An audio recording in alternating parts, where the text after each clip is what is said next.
years, I sent $5,000 monthly to keep them afloat. At the reading of the will, Mom had left, to our mistake, Abigail nothing. I took out my phone and canceled every payment. Tell Dad the mistake is done fixing his problems. I never expected to be sitting in this dark lawyer's office staring at words that somehow hurt more than all the years of subtle cruelty combined. The paper trembled slightly in my hands as I read the line, "To our mistake, Abigail nothing." 5 simple words confirming what I had always suspected but never wanted to believe. The irony wasn't lost on me. For the past 5 years, I've been sending $5,000 every month to keep my family afloat. That's $300,000 of my hard-earned money poured into a bottomless pit of ingratitude. And now, sitting in this leather chair that probably cost more than my first car, I was officially nothing. "Miss Miller," Mr. Harrison, the family lawyer, cleared his throat. "Would you like to take a moment?" I looked up, meeting his cautious gaze. He was trying to be professional, but I could see the discomfort in his eyes. He had known my family for years. He had watched this drama unfold from the sidelines. Now he was forced to be the messenger of my mother's final act of rejection. "No," I said, my voice firmer than I felt. "Please continue." He shuffled his papers, clearly relieved to move on as he droned on about the distribution of assets between my father and my sister Megan. I let my mind wander to where this all began. 5 years ago, I was just starting to find my way in life. At 25, I had launched my own financial consulting firm. It wasn't much, just me, a laptop, and a small office above a Chinese restaurant in downtown Seattle. The smell of Kung Pao chicken wafted up through the floor every day around noon. But the rent was cheap, and I was determined to make it work. Then came the call that changed everything. "Abigail?" My mother's voice had sounded unusually fragile that night. "We need to talk about something important." I remember straightening in my chair, feeling a knot in my stomach. Important in my family usually meant bad news. "Your father's business. There's been an issue." She paused, and I could hear her struggling to maintain composure. "The investment didn't work out. We're going to lose everything." The investment I had warned them about. That Dad's company had invested most of its capital in a risky venture, despite my advice against it. I had spent years studying finance. I had even worked at a top investment firm before starting my own business. But what did I know? I was just the daughter who disappointed them by not following the traditional path they'd laid out for me.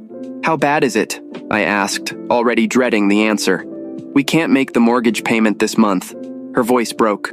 "The credit cards are maxed out. Your father isn't taking it well." I closed my eyes, knowing what would come next. The subtle guilt tripping, the implied responsibility. I had seen this pattern my entire life, just never at this scale. "Abigail, I hate to have to ask, but how much do you need?" The figure she mentioned made my heart sink. $5,000. That was almost everything I had in my business account. Money I had been saving to expand my company, to finally move out of that cramped office with its perpetual smell of Chinese food. But they were family, and in our family, that word carried weight.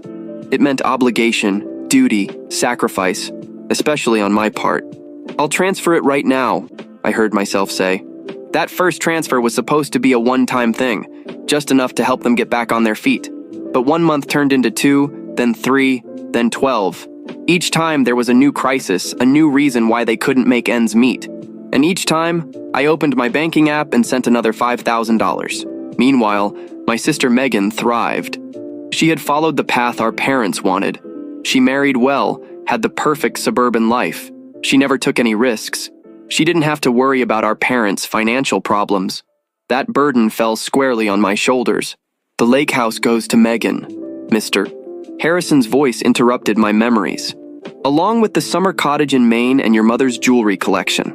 I felt a bitter smile tug at my lips. The lake house.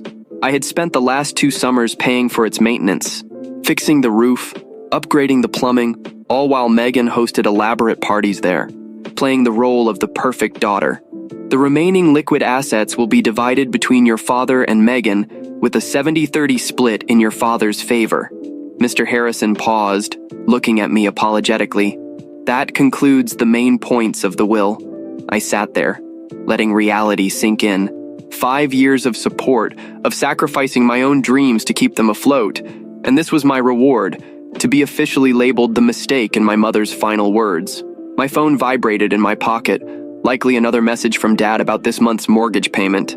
It was due in 3 days. He had been reminding me all week, as if I could forget my family duty. With steady hands, I pulled out my phone. Mr. Harrison was still talking, something about signing papers, but I wasn't listening anymore. I opened my banking app, navigated to the recurring payments section, and found the one labeled Family Support. One tap. That's all it would take to end 5 years of financial bleeding. One tap to finally say enough. Miss Miller? Mr. Harrison's voice seemed distant. Do you have any questions about the will? I looked up from my phone, meeting his gaze. Just one, I said quietly. When does this become official? Is the will effective immediately? He nodded. Then I pressed my thumb against the screen. Cancel payment? Confirm? Yes. Standing up, I smoothed my skirt and collected my purse. Thank you for your time, Mr. Harrison. I trust you'll inform my father and Megan of the details. He blinked, taken aback by my calmness. Yes, of course. But don't you want to discuss this with your family? Perhaps there's been some misunderstanding. No misunderstanding, I interrupted softly. The will is perfectly clear. I am the mistake, and mistakes don't pay bills.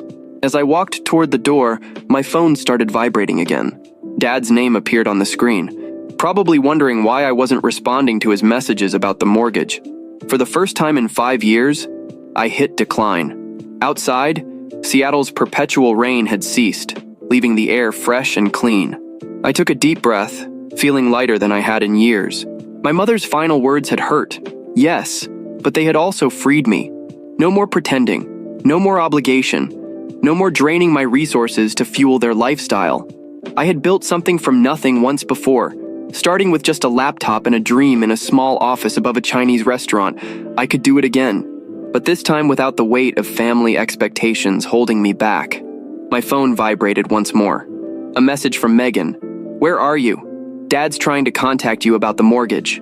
I typed a response, then paused, considering my words carefully. Finally, I wrote, Tell Dad the mistake is done fixing his problems. It's time for you to figure it out yourselves. Then I blocked their numbers, tucked the phone back into my pocket, and walked to my car. It was time to start writing my own story, one where I wasn't the mistake, but the masterpiece. But this was just the beginning. What I didn't know then was that my family's reaction to being cut off would trigger a chain of events that would change everything. Their desperate attempts to regain control, their manipulation tactics, and finally, their shocking discovery about who I had become while they were busy belittling me. All of that was yet to come. For now, though, I simply drove home, watching Seattle's skyline grow in my windshield. Tomorrow would bring new challenges, but for the first time in years, I was ready to face them on my own terms.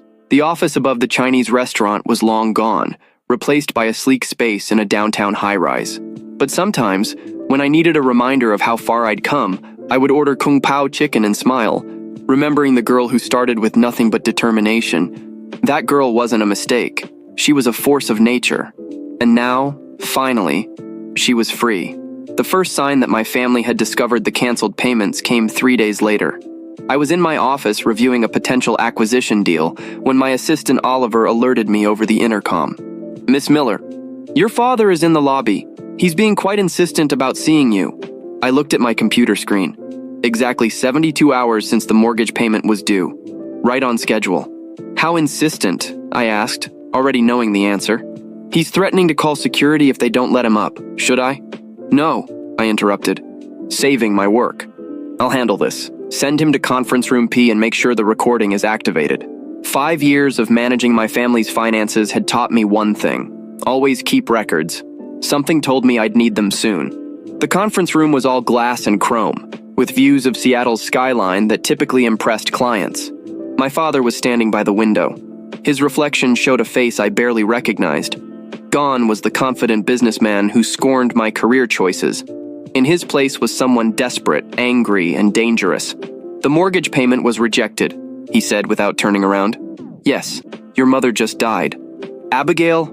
He finally faced me, playing the guilt card he'd played so many times before. Is this how you want to honor her memory?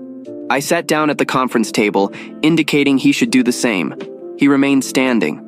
Mom made her feelings clear in the will, I said calmly. To quote exactly, to our mistake, Abigail, nothing. That was just... He made a dismissive gesture with his hand. Your mother was upset about some things. You know how she got. But this isn't about that. This is about family. Family? I repeated the word slowly. Like you and Megan getting everything while I'm labeled as a mistake? His face darkened. You're being childish. We need that money. The mortgage is no longer my problem. I stood up, matching his posture. I've sent you $300,000 over the past 5 years, money that could have grown my business, bought my own home, built my future. Instead, it went into a black hole of ingratitude. Ingratitude. His voice rose sharply. We gave you everything. An education, opportunities, that I paid for myself, I interrupted. Full scholarship for college. I worked 3 jobs to cover expenses. The only thing you gave me was the constant reminder that I wasn't good enough. He slammed his hand on the table. The sound echoed in the room, but I didn't flinch. You ungrateful little... He visibly restrained himself, trying to regain control. Fine. How much? Excuse me? How much to fix this? You want a piece of the inheritance? Name your price. I laughed, and the sound seemed to surprise him more than anger would have. You still don't get it, do you? This isn't about money. It's about respect, about acknowledgement. Things you and Mom never thought I deserved. What do you want then? His voice had turned calculating. I recognized that tone. It was the same one he used in business negotiations. Nothing, I said. I simply want nothing from you. Not money, not relationship, not family obligations. I'm done. His face went through a series of surprise, anger, and finally, the one I had been waiting for. Fear. You can't do this, he whispered.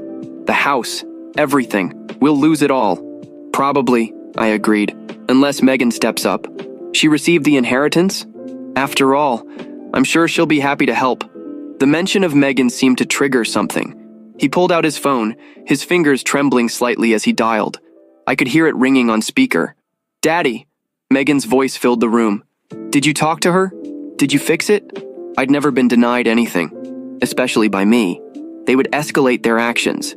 They would try to find ways to pressure me. They would try to use my business contacts against me. What they didn't know was that I was prepared. 5 years of supporting them had taught me to document everything.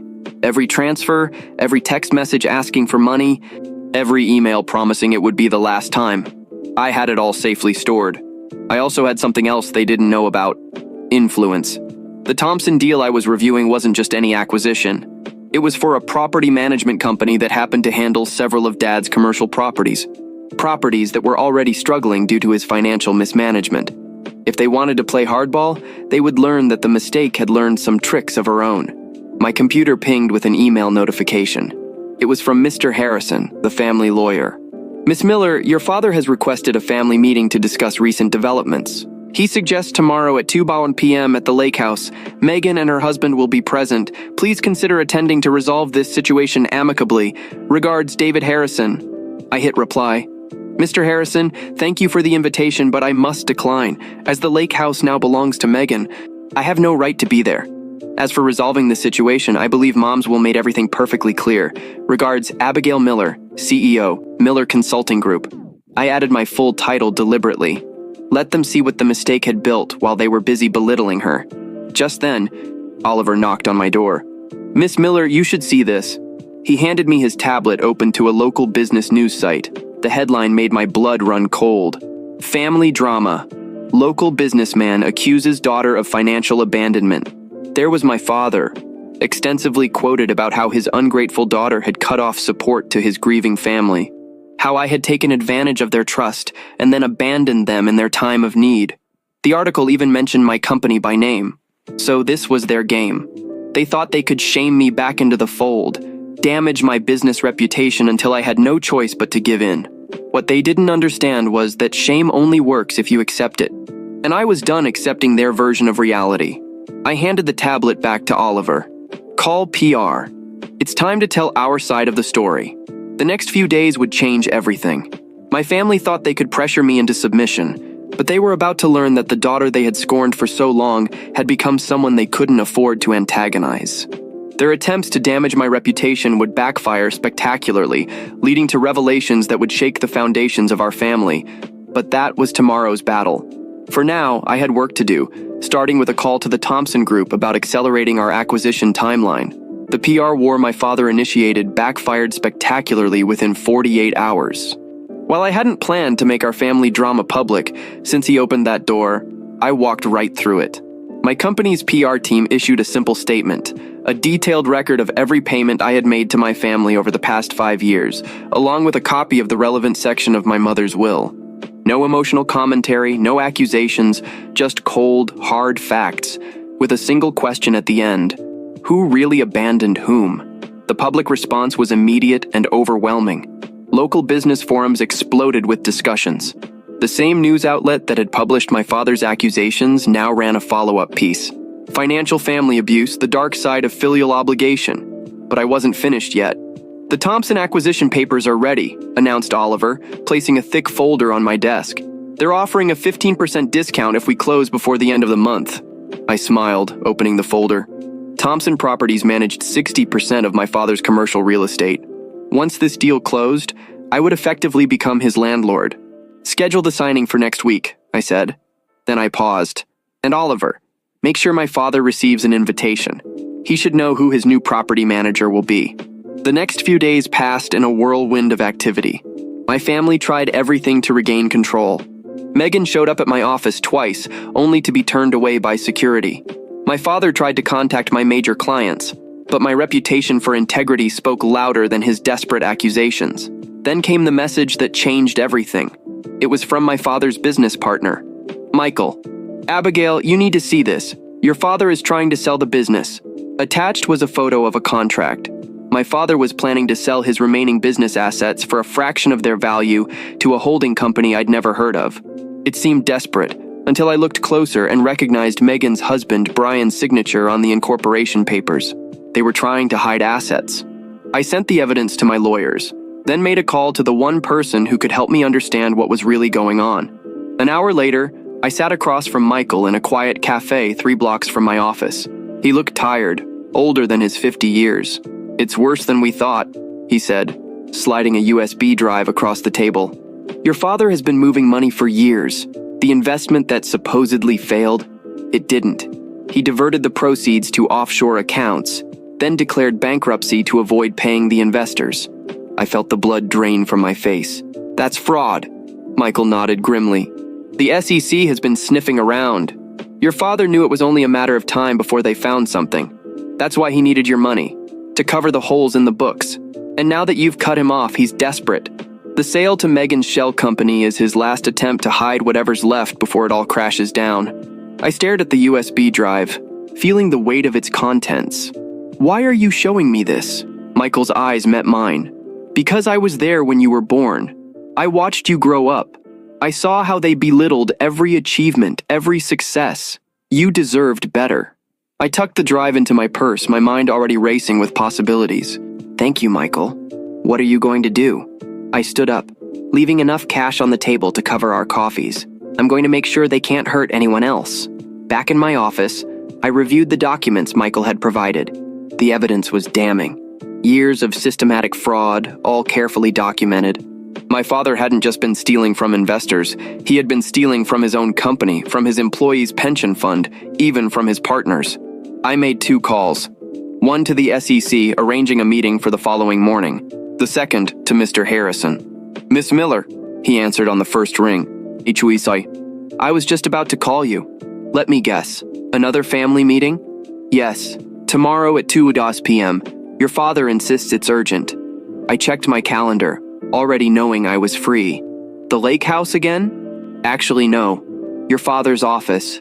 He says it's about the future of the family business. Perfect. Tell him I'll be there. The next morning, I met with the SEC investigators, handing over everything Michael had provided.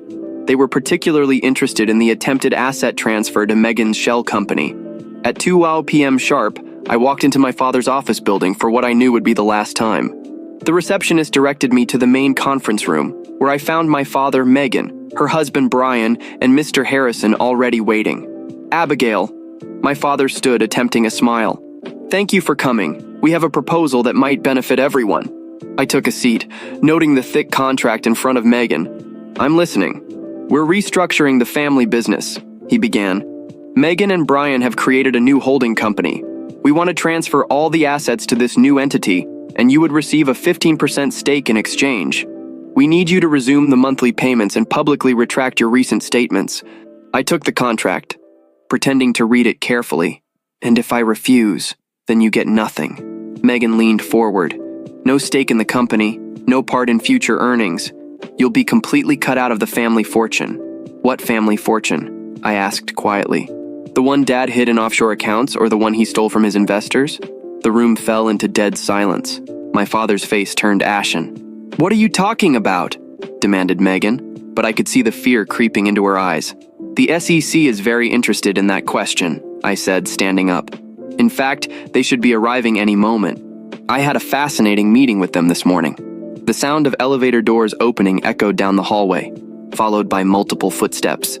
You didn't, my father whispered. Actually, I did. But don't worry, I made sure they had everything. The offshore accounts, the fraudulent bankruptcy, even this latest attempt to hide assets through Megan's company. Consider it my final gift to the family. The door to the conference room opened. 3 SEC agents walked in, followed by 2 police officers. Robert Miller, an agent stepped forward. We have a warrant for your arrest. What happened next seemed to unfold in slow motion. My father trying to delete something on his phone before an agent snatched it away. Megan screaming that I had no right, that I was destroying the family. Her husband Brian attempting to flee before being detained at the elevator. Mr. Harrison just sat there, slowly shaking his head. I should have known, he muttered. All those years of meticulous record-keeping. I watched as my father was led away in handcuffs. Megan and Brian following shortly after as material witnesses. The family empire built on lies and manipulation crumbled in less than an hour. Outside, reporters had already gathered. Someone must have tipped them off. As I walked to my car, I heard my father's voice one last time. Abigail, you can't do this. We're family. I turned, meeting his eyes. No, Dad. I'm just the mistake, remember? And this mistake just corrected a lot of wrongs. 3 months later, I was sitting in my office reviewing the final report from the SEC investigation. My father had been sentenced to 15 years for fraud and embezzlement. Megan and Brian received lighter sentences for their roles in the attempted asset concealment. The lake house and other properties were seized and sold to pay back investors. Oliver knocked on my door. Miss Miller, the Thompson deal is complete.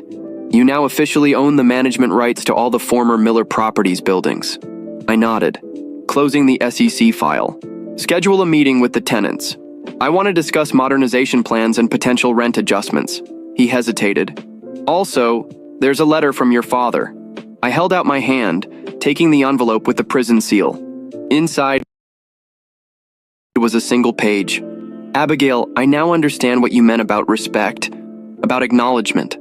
I'm sorry it took losing everything to see what we had in you. Dad, I folded the letter carefully and placed it in my desk drawer. Perhaps someday I would respond, but not today. Today I had a company to run, a future to build. My phone vibrated. A message from Michael. I saw the announcement about the Thompson deal. Your grandfather would be proud. I smiled, remembering the one family member who had ever believed in me. He had called me his $1 million mistake once, joking with my parents about their short-sightedness. Looking at Seattle's skyline from my office window, I realized he was wrong. I wasn't a $1 million mistake. I was a $1 billion success story, and I had done it my way. Without their help, without their approval, and finally, without their chains holding me back. The mistake had become a masterpiece.